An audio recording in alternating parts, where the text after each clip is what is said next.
Hello friends, ഇന്നത്തെ എപ്പിസോഡിൽ കമലൻ ശാന്തയുടെ ഫോണിലേക്ക് വിളിച്ച് തന്നെ പരിചയപ്പെടുത്തുന്നു. ഞാൻ ആശാന്റെ കൂടെ പലവട്ടം അവിടെ കുടുംബശ്രീ ഹോട്ടലിൽ വന്നിട്ടുണ്ട് എന്ന് കമലൻ പറഞ്ഞത് കേട്ട് പെട്ടെന്ന് ശാന്തയുടെ മനസ്സിലേക്ക് കമലന്റെ ഓർമ്മകൾ ഓടിയെത്തുന്നു. കമലിനെ കുറിച്ച് മനസ്സിലായ ശാന്ത കമലിനോട് ചോദിച്ചു, അല്ല എന്നെ എന്തിനാ ഇപ്പൊ വിളിച്ചത് എന്ന് ചോദിച്ചതും കമലിന്റെ ചോദ്യം വന്നത് അവിടെ ഏടത്തിയമ്മ വന്നിട്ടുണ്ടോ എന്നതായിരുന്നു. അത് കേട്ട ശാന്ത ആകെ പരിഭ്രമത്തോടെ ചോദിച്ചു, ആരുടെ കാര്യം പറയുന്നത് എന്ന് ചോദിച്ചതും കമലൻ പറഞ്ഞു, ശാന്തേ അവിടെ ഏട്ടത്തിയമ്മയുണ്ടോ? അത് കേട്ട കമലിനോട് ശാന്ത പറഞ്ഞു, ഇല്ല, ഇവിടെ ശാലിനി കുഞ്ഞില്ലല്ലോ എന്ന് പറയുമ്പോ കമലൻ പറഞ്ഞു, വേണ്ട ശാന്തേ, നീ കള്ളം പറയണ്ട, സത്യം എന്താണെന്ന് എന്റെ ആശാൻ മനസ്സിലാക്കി കഴിഞ്ഞു. ആശാൻ ഏട്ടത്തിയമ്മയെ ഇവിടെ ഒരു പ്രോഗ്രാമിന് വിളിച്ചിട്ടും അവിടെ വരാതെ വേറൊരാളെ പറഞ്ഞയച്ചു. പിന്നീട് വീണ്ടും ഏട്ടത്തിയമ്മയെ കാണാനായി കളക്ടറേറ്റിലേക്ക് ചെന്നപ്പോ അവിടെയും വീണ്ടും ഏട്ടത്തിയമ്മ മാറിക്കളഞ്ഞു. എന്നാലേ ഇനി അത് നടക്കില്ല ശാന്തേ, ഇങ്ങനെയുള്ള പറ്റിക്കലൊന്നും ഇനി നടക്കാൻ പോകുന്നില്ല. കാരണമേ ഇവിടുത്തെ ജില്ലാ കളക്ടർ ഏട്ടത്തിയമ്മയാണെന്ന് ആശാൻ മനസ്സിലാക്കി കഴിഞ്ഞു. അതുകൊണ്ട് തന്നെ കൈയോടെ പിടിക്കാനായിട്ട് അവിടേക്ക് വന്നുകൊണ്ടിരിക്കുക. ശാരദാമ്മയുടെ വീട്ടിലേക്ക് എന്റെ ആശാൻ വരുന്നുണ്ട്.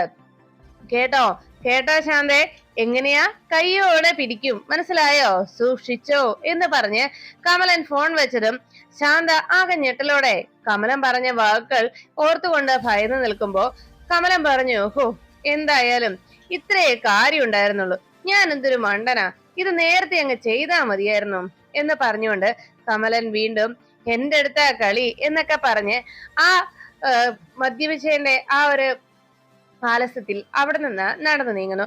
ഈ സമയത്ത് വിഷ്ണു എത്രയും വേഗം ശാരദാമ്മയുടെ വീട്ടിലേക്ക് എത്തിച്ചേരുക എന്ന ഒരേ ഒരു ലക്ഷ്യവുമായി തന്റെ വണ്ടി ഡ്രൈവ് ചെയ്തുകൊണ്ട് അങ്ങനെ മുന്നോട്ട് പോകുമ്പോൾ ശാരദാമ്മയുടെ വീട്ടിൽ ശാലിനി ഉണ്ട് എന്നുള്ള പ്രതീക്ഷ മാത്രം മനസ്സിൽ ഉറപ്പിച്ച് വിഷ്ണു ശാരദാമ്മയുടെ ആ വീട്ടുമുറ്റത്തേക്ക് വന്ന് വണ്ടി നിർത്തി. ശാരദാമ്മയുടെ വീട്ടിലേക്ക് നോക്കി വിഷ്ണു വണ്ടിയിൽ നിന്ന് ഇറങ്ങുന്ന നിമിഷം കുടുംബശ്രീ ഹോട്ടലിൽ അവിടെ വന്ന ആളുകൾക്കൊക്കെ ഭക്ഷണം വിളമ്പി കൊടുത്തുകൊണ്ട് നിന്ന ശാന്ത ഞെട്ടലോടെ വാതുക്കലേക്ക് നോക്കുന്നു. വിഷ്ണു ഉടനെ തന്നെ വണ്ടിയിൽ നിന്ന് പുറത്തേക്ക് ഇറങ്ങി. വിഷ്ണു അവിടെ കാലുകുത്തിയതും ശാരദാമ്മയുടെ വീട്ടിലേക്ക് വിഷ്ണു ഒന്ന് നോക്കി. ഈ സമയത്ത് ശാരദാമ്മയുടെ വീട്ടിലേക്ക് വിഷ്ണു വരുമെന്നറിഞ്ഞത് കൊണ്ട് ശാന്ത ആകെ പരിഭ്രമിച്ച് നിൽക്കുകയായിരുന്നു. ശാരദാമ്മയുടെ വീട്ടിലേക്ക് വിഷ്ണു ചെന്ന് കയറുമോ എന്ന ആശങ്കയായിരുന്നു ശാന്തയുടെ മനസ്സിൽ. വിഷ്ണു ആ വീട്ടുവളപ്പിൽ മൊത്തത്തിലൊന്ന് ചുറ്റുപാടും നോക്കി. വീടിന് മൊത്തത്തിൽ പെയിന്റ് ഒക്കെ അടിച്ച് മാറിയിരിക്കുന്നു. ആ പഴയ വീടല്ല ഇപ്പോൾ കാണുന്നത് എന്നുള്ള രീതിയിൽ വിഷ്ണു അങ്ങനെ അതിശയിച്ച് നോക്കുമ്പോ ശാന്ത അവിടെ വന്ന ആളുകളോട് ഇവിടെ സാമ്പാറല്ലേ വേണ്ടതെന്ന് ചോദിച്ചു. അപ്പോഴേക്കും അവർ പറഞ്ഞു, അതെ, ഞങ്ങൾ കഴിച്ചിട്ടാ വന്നേ, ദോശ പോലും വേണ്ട, അപ്പോഴാ ഇനി സാമ്പാർ ഒഴിക്കാൻ പോകുന്നത്. അതെ, ഞങ്ങൾ കളക്ടറെ കാണാനാ വന്നത്, കളക്ടറെ എപ്പോഴാ കാണാൻ പറ്റുന്നത്. ഇതെല്ലാം കേട്ട ശാന്ത ദേഷ്യത്തോടെ അവരോട് പറഞ്ഞു, അതെ, മര്യാദയ്ക്ക് ഒരക്ഷരം മിണ്ടാതെ ഇവിടെ എല്ലാം ഇരുന്ന് ഭക്ഷണം കഴിച്ചോണം. ഭക്ഷണം കഴിക്കാനല്ലാതെ ഇനി ഒരൊറ്റ എണ്ണം ഇവിടെ വാ തുറന്നു പോയേക്കരുത്, പറഞ്ഞത് കേട്ടല്ലോ എന്ന് പറഞ്ഞ് ശാന്ത എല്ലാവരെയും ഭീഷണിപ്പെടുത്തുന്നു. ഇതൊക്കെ ഈ സമയത്ത് ഇതൊന്നും അറിയാതെ വിഷ്ണു ശാരദാമ്മയുടെ വീട്ടിലേക്ക് തന്നെ നോക്കി. ഇനി കുടുംബശ്രീ ഹോട്ടലിൽ ആരെങ്കിലും ഉണ്ടാകുമോ എന്നുള്ള പ്രതീക്ഷയിൽ വിഷ്ണു പിന്തിരിഞ്ഞ് അങ്ങോട്ട് നോക്കുമ്പോ അവിടെ വന്ന മറ്റൊരാൾക്ക് ശാന്ത ഓടിയെത്തി ഇവിടെ സാമ്പാറാണോ ചമ്മന്തിയാണോ എന്ന് ചോദിച്ചു. ഉടനെ തന്നെ അയാൾ പറഞ്ഞു, അതെ, ഞാൻ കഴിച്ചിട്ടാ വന്നത്, എനിക്കൊന്നും വേണ്ട എന്ന് പറഞ്ഞതും ശാന്ത ദേഷ്യപ്പെട്ടു, മിണ്ടി പോകരുത്, നിങ്ങളോട് രണ്ടുപേരോടോ പറഞ്ഞത്, ഇനി ഒരു അക്ഷരം മിണ്ടിയരുത്, ഇവിടെ ഇരുന്ന് മര്യാദയ്ക്ക് ഭക്ഷണം കഴിച്ചോണം എന്ന് ശാന്ത അവിടെ ഓരോരുത്തരെയും ഭീഷണിപ്പെടുത്തുന്നു. ശാന്ത വീണ്ടും മറ്റൊരാളുടെ അരികിലേക്ക് എത്തിയിട്ട് ചോദിച്ചു, അല്ല, ഇവിടെ സാമ്പാറാണോ വേണ്ടത്? അപ്പോഴാണ് അയാൾ പറഞ്ഞത്, അതെ, ഞാൻ പറഞ്ഞല്ലോ, എനിക്ക് കഴിക്കാനൊന്നും വേണ്ട, ഞങ്ങൾ കഴിച്ചിട്ടാ വന്നത് എന്ന് പറയുമ്പോ വിഷ്ണു ഹോട്ടലിലേക്ക് നോക്കുന്നത് ശാന്ത ശ്രദ്ധിച്ചു. ശാന്ത വിഷ്ണുവിന്റെ നോട്ടം കണ്ടതോടെ വേഗം ശാന്ത അവിടെ നിന്ന് വിഷ്ണുവിന്റെ അരികിലേക്ക് ചെന്നു. ആഹാ, വിഷ്ണു കുഞ്ഞോ എന്ന് ചോദിച്ചുകൊണ്ട് എന്താ വിഷ്ണു മോനെ എന്ന് ചോദിച്ച് ശാന്ത അരികിലേക്ക് ചെന്നു. എന്താ മോനെ, ഊണ് കഴിക്കാനാണോ? വാ, അകത്തേക്ക് കയറി വാ എന്ന് പറഞ്ഞ് വിഷ്ണുവിനെ ക്ഷണിച്ചു. വേണ്ട, ഞാൻ കഴിച്ചിട്ടാ വന്നേ എന്ന് വിഷ്ണു പറയുമ്പോ ഹോട്ടലിൽ ഇരുന്ന എല്ലാവരും അതേ സ്ഥലത്തിൽ വിളിച്ചു പറഞ്ഞു, ഞങ്ങളും കഴിച്ചിട്ടാ വന്നേ. അത് കേട്ട ഉടനെ ശാന്ത ആകെ ചമ്മിയ ഒരു മുഖത്തോടെ അവരെ എല്ലാവരെയും നോക്കി. ആ സമയത്ത് വിഷ്ണു ശാന്തയോട് ചോദിച്ചു, അതെ, ഞാൻ വന്നത് എന്ന് പറഞ്ഞപ്പോ എന്താ മോനെ എന്ന് ശാന്ത വീണ്ടും വിഷ്ണുവിനോട് വളരെ പരിഭ്രമത്തോടെ ചോദിച്ചു. വിഷ്ണു ശാരദാമ്മയുടെ വീട്ടിലേക്ക് ഒന്ന് നോക്കിയിട്ട് തന്റെ വണ്ടിക്കരികിലേക്ക് പതുക്കെ നടക്കുമ്പോ ശാന്ത ആകെ പരിഭ്രമത്തോടെ വിഷ്ണുവിന്റെ അരികിലേക്ക് ചെന്നു.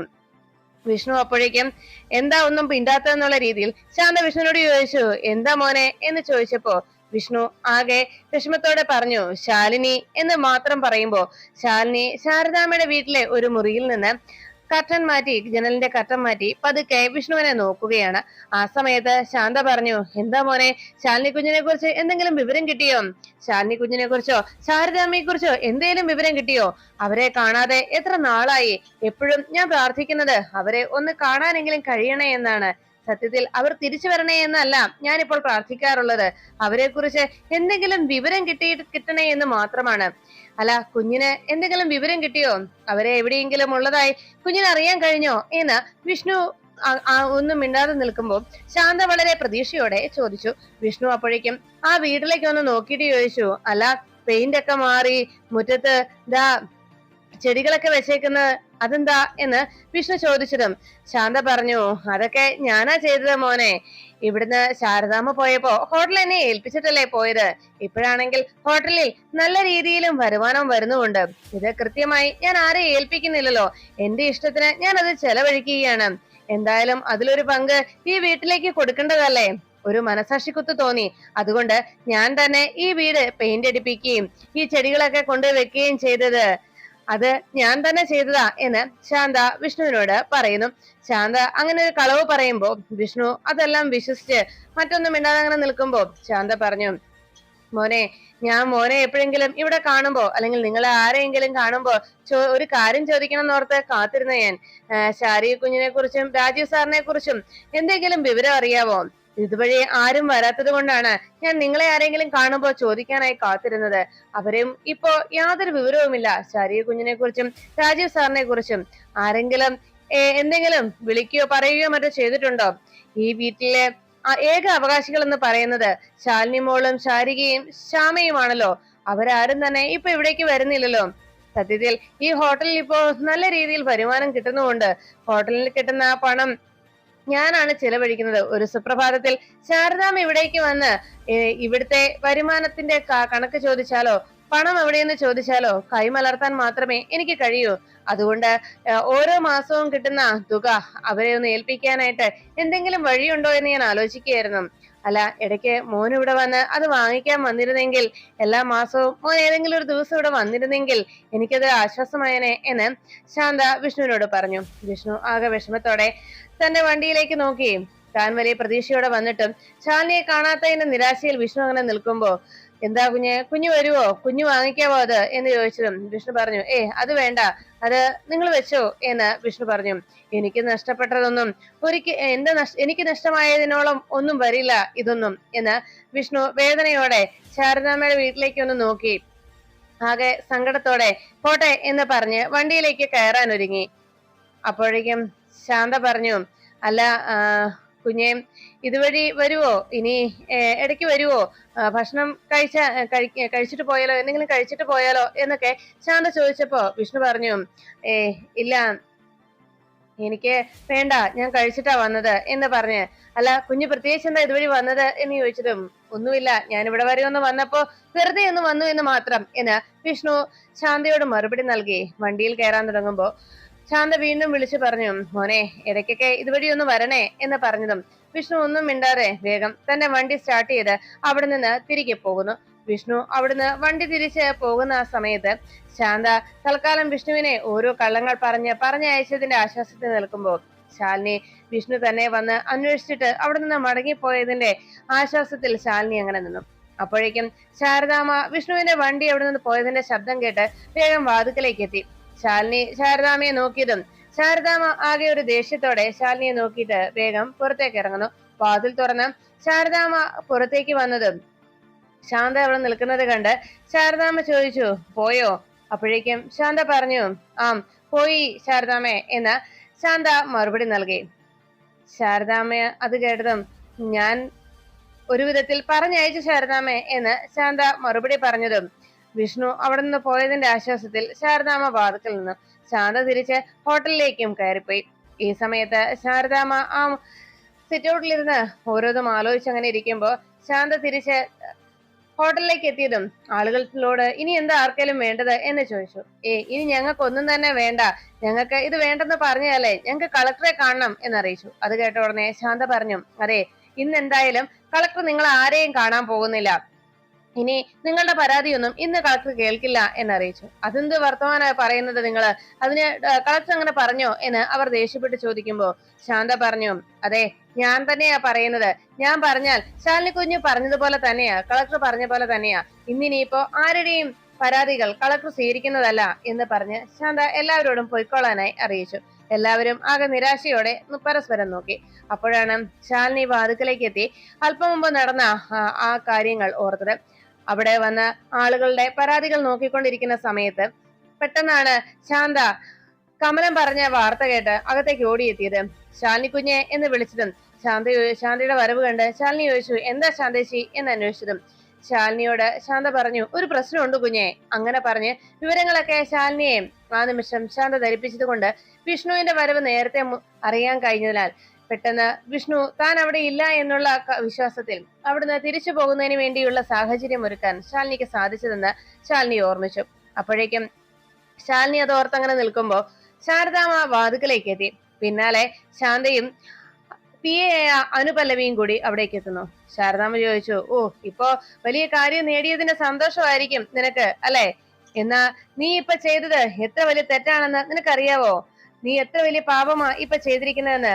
നിന്റെ കഴുത്തിൽ താലി കെട്ടിയ നിന്റെ സ്വന്തം ഭർത്താവിനെയാണ് നീ ഇപ്പോ ഇവിടെ നിന്ന് ഈ രീതിയിൽ പറഞ്ഞയച്ചത്. നിന്നെ കാണാനായി നീ എന്ന് മാത്രം മനസ്സിൽ ചിന്തിച്ച് ഈ 6 വർഷക്കാലം നിന്നെ മാത്രം കാത്ത് നിന്ന, നിന്നെ മാത്രം വിചാരിച്ചുകൊണ്ട് നടക്കുന്ന അവൻ, ആ പാവം ചെറുപ്പക്കാരൻ തിരിച്ചിവിടെ എത്തിയപ്പോ നീ അവനെ കണ്ടില്ല എന്ന് നടിക്കാനായി നീ അവനെ പറഞ്ഞയച്ചിരിക്കുന്നു. ഇത് ശരിയാണെന്ന് നിനക്ക് തോന്നുന്നുണ്ടോ? സത്യാമ്മയുടെ മുന്നിൽ നീ എത്തിപ്പെടാത്തതിന്റെ കാരണം എനിക്ക് മനസ്സിലായി. പക്ഷേ ഒരു കാര്യം ഞാൻ ചോദിച്ചോട്ടെ മോളെ, ഭർത്താവിനെ ഒരു നോക്കെങ്കിലും കാണാൻ, ഭർത്താവിന്റെ ഒരിറ്റ സ്നേഹമെങ്കിലും കിട്ടാനായി കൊതിയോടെ കാത്തിരിക്കുന്ന എത്രയോ പെൺകുട്ടികൾ ഉണ്ടെന്നറിയാമോ? ആ സ്ഥാനത്താണ് നീയെ എന്ന് മാത്രം സ്വപ്നം കണ്ട്, നീയെ എന്ന് മാത്രം ചിന്തിച്ചു നടക്കുന്ന ആ പാവം ഇവിടെ നിന്നെ അന്വേഷിച്ചെത്തിയത്. മോളെ, നമ്മുടെ ഈ വീട്ടുപടിക്കൽ എത്തിയത് സ്വന്തം ഭാര്യയെ കാണാനായിട്ട് ഭാര്യ വീട്ടിലേക്കാണ് വിഷ്ണുമോൻ വന്നു കയറിയത്. ആ അവനെയാണ് നീ നിരാശയോടെ പറഞ്ഞയച്ചത്. മോളെ, വെച്ചു നീട്ടുന്ന സ്നേഹം കണ്ടില്ലെന്ന് നടിച്ച് തള്ളിക്കളഞ്ഞാൽ പിന്നീട് ഒരിക്കൽ ആ സ്നേഹം വേണമെന്ന് എത്ര ആഗ്രഹിച്ചാലും ചിലപ്പോൾ ആ സ്നേഹം കിട്ടിയെന്ന് വരില്ല എന്ന് പറഞ്ഞ് ശാരദാമ്മ വേദനയോടെ അകത്തേക്ക് കയറി പോകുമ്പോ അവിടെ അതെല്ലാം കേട്ടു നിന്ന അനുപല്ലവിയുടെ മനസ്സിലും ചില സംശയങ്ങൾ തോന്നും. അനുപല്ലവി ആ സംശയത്തോടെ ശാലിനിയെ നോക്കുമ്പോ ശാരദയും അനുപല്ലവിയും അവിടെ നിന്ന് തന്നെ നോക്കുന്നത് കണ്ട ശാലിനി രൂക്ഷമായി അവരെ ഇരുവരെയും നോക്കിയതോടെ ശാലിനിയുടെ ആ നോട്ടത്തിന്റെ പിന്നിലുള്ള രഹസ്യം എന്താണെന്ന് മനസ്സിലാക്കിയതിനാൽ അവർ രണ്ടുപേരും ഒന്നും മിണ്ടാതെ ശാരദാമ്മ അകത്തേക്ക് കയറിപ്പോയതുപോലെ അവരും അവിടെ നിന്ന് അകത്തേക്ക് പോകുന്നു.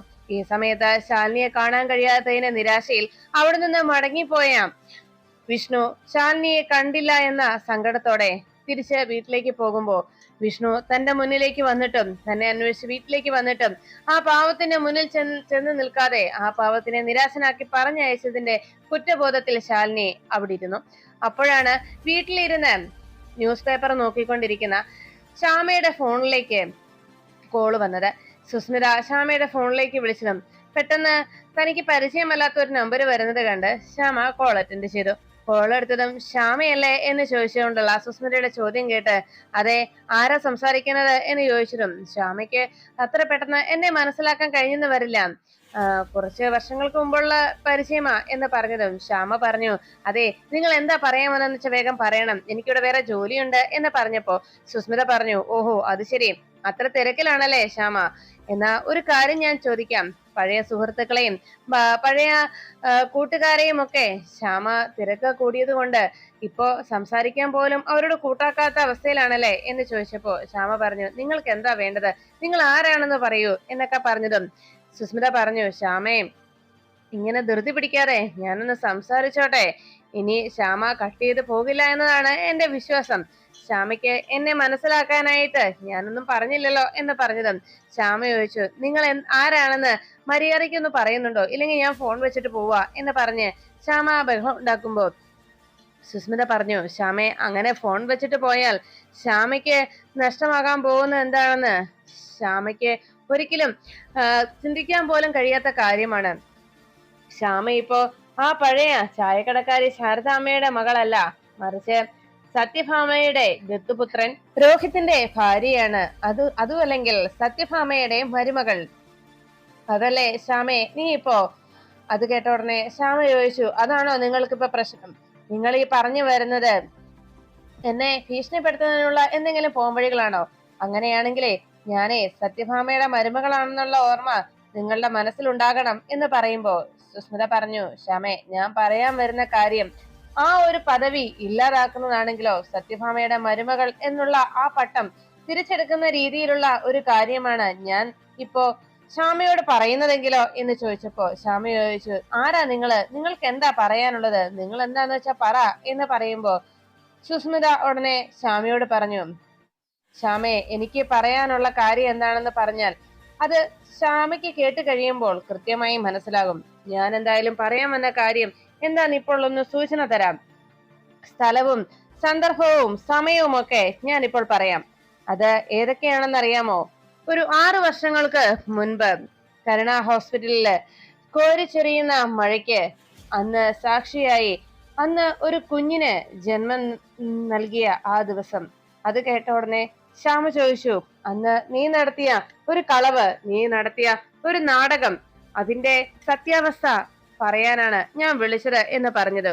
ശ്യാമ പറഞ്ഞു, അതിന് ഞാൻ അന്ന് യാതൊരു നാടകവും കളിച്ചില്ലല്ലോ, അതിന് ഞാനൊന്നും ചെയ്തില്ലല്ലോ എന്ന് ചോദിച്ചതും സുസ്മിത പറഞ്ഞു, എന്നാൽ ഇനി ഞാൻ ആരാണെന്ന് പറയാം.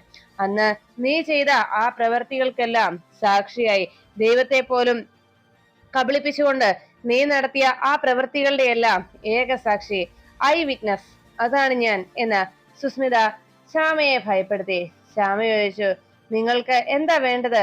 നിങ്ങൾ എന്താ ഈ പറയുന്നത്? ഞാൻ അങ്ങനെ ഒരു തെറ്റും ചെയ്തിട്ടില്ലല്ലോ എന്ന് പറയുമ്പോ ഉടനെ ശ്യാമയോട് സുസ്മിത പറഞ്ഞു, അതിനുള്ള തെളിവാണ് നിന്റെ വീട്ടിൽ ഇപ്പോൾ മയങ്ങിക്കിടക്കുന്ന 6 വയസ്സ് പ്രായമുള്ള നിന്റെ ഭർത്താവിന്റെ അമ്മയുടെ പേര് പത്മിനി എന്ന് ആ പേരിട്ട് ഓമന പേരായി പപ്പി എന്ന് വിളിക്കുന്ന ആ പെൺകുട്ടി, പപ്പി എന്ന നിന്റെ കുഞ്ഞെന്ന് പറയുന്ന ആ കുട്ടി, അതാണ് ഞാൻ ഈ പറഞ്ഞ സംഭവത്തിന്റെ തെളിവ് എന്ന് സുസ്മിത ശ്യാമയോട് പറഞ്ഞു. ശ്യാമ അത് കേട്ടതും ഞെട്ടിത്തെറിച്ചു നിൽക്കുമ്പോ സുസ്മിത പറഞ്ഞു, അന്ന് അവിടെ നടന്ന സംഭവങ്ങൾക്കൊക്കെ ഐ വിറ്റ്നസ് ആണ് ഞാനെന്ന് പറഞ്ഞില്ലേ? നിനക്ക് അങ്ങനെ ഒരു കുഞ്ഞ് ജനിച്ചിട്ടില്ല എന്നതാണ് സത്യം. അതല്ലെങ്കിൽ സത്യഭാമയുടെ ദത്തുപുത്രനായ രോഹിത്തിന്റെ കുഞ്ഞല്ല ആ കിടക്കുന്നത്. രോഹിത്തിന് അങ്ങനെ ഒരു കുഞ്ഞ് ജനിച്ചിട്ടില്ല, അതാണ് വാസ്തവം. ഇത് കേട്ട ശ്യാമ ആകെ ഞെട്ടിത്തെറിച്ചു നിൽക്കുമ്പോ സുസ്മിത പറഞ്ഞു, ശ്യാമേ അതിനേക്കാൾ ഉപരി ഒരു കാര്യം കൂടി ഞാൻ പറയാം. അവരോട് ഈ സത്യം പറയാഞ്ഞ് എന്താ സംഭവിക്കുക എന്ന് നിനക്കറിയാവല്ലോ. 6 വർഷങ്ങൾക്ക് മുമ്പ് മനസ്സിലാക്കിയ സത്യമാണ് ഞാനിപ്പോൾ നിന്നോട് പറയുന്നത്. രോഹിത്തിന്റെ കുഞ്ഞല്ല ആ കിടക്കുന്നത്. അത് പക്ഷേ അവരോട് പറഞ്ഞാൽ അവർ ചിലപ്പോൾ അത് സമ്മതിച്ചു തന്നെന്ന് വരില്ല. നീ വഴിപിഴച്ച് ജന്മം നൽകിയ കുട്ടി എന്ന് വേണമെങ്കിൽ പറയും അവർ. കാരണം ആ കുഞ്ഞ് നിന്റെ വയറ്റിൽ ഉണ്ടായിരുന്നു എന്നതിന് 9 മാസവും 9 ദിവസവും അത് തെളിവായി നീ അവരുടെ മുന്നിൽ അഭിനയിച്ചിരുന്നു. അങ്ങനെ ഒരു കുഞ്ഞിനെ നീ ഗർഭം ധരിച്ചിരുന്നു എന്നതിന്റെ സാക്ഷികളാണ് അവർ. പക്ഷേ ആ കുഞ്ഞ് രോഹിത്തിന്റെ കുഞ്ഞല്ല, അതാണ് സത്യം എന്ന് ശ്യാമയോട് വീണ്ടും സുസ്മിത പറയുന്നു. സുസ്മിതയുടെ വാക്കുകൾ കേട്ട് ശ്യാമ ആകെ ഞെട്ടലോടെ ചോദിച്ചു, നിങ്ങൾക്കിപ്പോ എന്താ വേണ്ടത്? നിങ്ങൾ എന്താ ഈ പറഞ്ഞു വരുന്നത് എന്ന് ചോദിച്ചപ്പോ സുസ്മിത പറഞ്ഞു, അതെ, ഇപ്പോ നിന്നെ പോലെയുള്ള ഒരു പാവം പെൺകുട്ടിയുടെ ജീവിതം തകർത്ത് കളയാനുള്ള ആഗ്രഹമൊന്നും എനിക്കില്ല. ഈ സത്യം എനിക്ക് വേണമെങ്കിൽ അന്ന് തന്നെ ഇത് അവർക്ക് മുന്നിൽ വെളിപ്പെടുത്താമായിരുന്നു.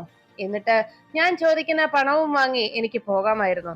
പക്ഷേ ഞാൻ അതൊന്നും ചെയ്യാതിരുന്നത് എന്തെന്ന് വെച്ചാൽ, എനിക്ക് ഒരിക്കലും നീ എന്റെ ശത്രുവല്ല, നിന്നെ ഞാൻ ഒരിക്കലും എന്റെ ശത്രുവായി കരുതിയിട്ടുമില്ല, അതുകൊണ്ടാണ്. പക്ഷെ ഇപ്പോ ഞാൻ ഇങ്ങനെ ഒരു കാര്യം പറഞ്ഞത് മറ്റൊരു കാരണത്താലാണ്. എനിക്ക് ഇപ്പോ ഒരു 10 ലക്ഷം രൂപ നീ എനിക്ക് തരണം. എന്നാൽ മാത്രം ഞാൻ ഈ സത്യം അവർക്ക് മുന്നിൽ വെളിപ്പെടുത്തില്ല. എന്റെ കുഞ്ഞിന് വേണ്ടിയാണ്, എന്റെ മോൾക്ക് വേണ്ടി. അതുകൊണ്ട് ഒരു 10 ലക്ഷം രൂപയുടെ ആവശ്യം എനിക്കിപ്പോഴുണ്ട്. അത് നീ എനിക്ക് തരികയാണെങ്കിൽ ഞാൻ ഈ സത്യം അവരോട് പറയില്ല. ഇനി നീ എന്നോട് എനിക്ക് തരാൻ കൂട്ടാക്കുന്നില്ല എങ്കിൽ ഈ സത്യം അവർ തീർച്ചയായും മനസ്സിലാക്കും. അവര് തീർച്ചയായും ഈ സത്യം അറിയുകയും ചെയ്യും. അങ്ങനെ ഒരു സാഹചര്യം ഉണ്ടാക്കണോ വേണ്ടയോ എന്ന് നീ തന്നെ ഒന്ന് ആലോചിച്ചോ. നാളെ രാവിലെ ഞാൻ വീണ്ടും വിളിക്കാം. നാളെ രാവിലെ വരെ നിനക്ക് സമയമുണ്ട്. നാളെ രാവിലെ ഈ നമ്പറിലേക്ക് തന്നെ നീ വിളിച്ച് നിനക്ക് പണം തരാൻ പറ്റുമോ ഇല്ലയോ എന്ന് അറിയിക്കണം. എന്നാൽ അപ്പൊ ഞാൻ എവിടെ വരണം പണവുമായിട്ടെന്നും ആരുടെ കയ്യിൽ കൊടുക്കണമെന്നും എന്നൊക്കെ ഞാൻ അപ്പോൾ പറയാം. ചിലപ്പോൾ നാളെ തന്നെ നമ്മുടെ കൂടിക്കാഴ്ച അവിടെ വെച്ച് നടക്കുകയും ചെയ്യും. പണം കൈമാറുമ്പോൾ നമുക്ക് തമ്മിൽ പരസ്പരം കാണുകയും ചെയ്യാം. പക്ഷെ ഒരു കാര്യം നീ ഓർത്തോ, അതിബുദ്ധി കാണിച്ച് മറ്റെന്തെങ്കിലും പ്രശ്നം ഉണ്ടാക്കാൻ ശ്രമിച്ചാൽ നിന്റെ ജീവിതമാണ് നിനക്ക് നഷ്ടമാകാൻ പോകുന്നത്. അത് മറക്കണ്ട. അപ്പോ പറഞ്ഞതുപോലെ നാളെ രാവിലെ വിളിക്കാൻ മറക്കരുത്. പിന്നെ ഒരു കാര്യം, ഈ നമ്പർ എപ്പോഴും ആക്റ്റീവ് ആയിരിക്കും എന്ന് പറഞ്ഞ് സുസ്മിത ഫോൺ കട്ട് ചെയ്തതും ശ്യാമ സുസ്മിതയുടെ ഭീഷണിയിൽ ഭയന്ന് വിറച്ച് എന്ത് ചെയ്യണമെന്നറിയാതെ ആകെ ആശങ്കപ്പെട്ടു നിൽക്കുന്നു.